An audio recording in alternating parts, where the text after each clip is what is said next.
divide. Simplify the answer and write as a mixed number. And we have 2 1/4 divided by 1 3/4. So the first thing we want to do, since both of these are mixed numbers, is to convert them both into improper fractions. So let's start with 2 1/4. So we're still going to have 4 in the denominator. But instead of 2 1/4, remember 2 is the same thing as 8/4. So we have 8/4, and then we have another 1/4 that gives us 9/4. Or another way to come up with this 9, you take 4 times 2, which is 8, plus 1, that gives you 9. And then the 1 3/4, same process. You're going to have 4 in the denominator. And then the numerator is going to be 4 times 1, which is 4, plus 3, which is 7.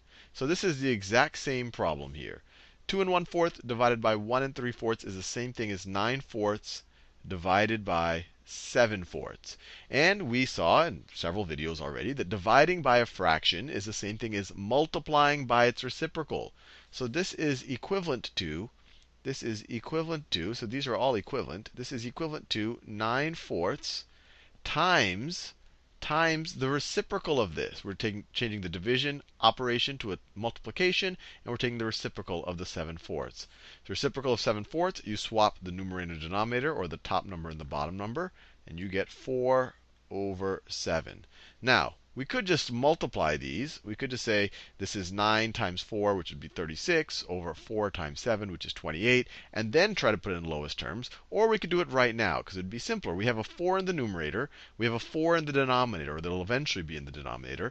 So let's divide our eventual numerators and our eventual denominators both by 4. So you divide this 4 by 4, you get 1. This 4 by 4, you get 1.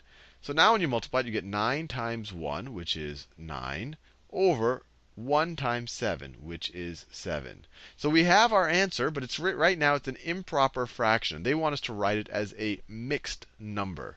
And to figure out it as a mixed number, and we can do it in our heads now. I think we've seen this enough times. We say, how many times does 7 go into 9? Well, it goes into it exactly 1 time. But when you take 7 into 9, 1 time, what do you have left over? We're going to have 2 left over, right? 7 times 1 is 7, and you're going to have 2 left over. You need 2 more to get to 9. So you're going to have 2 left over. So this is 1 2/7. And we're done.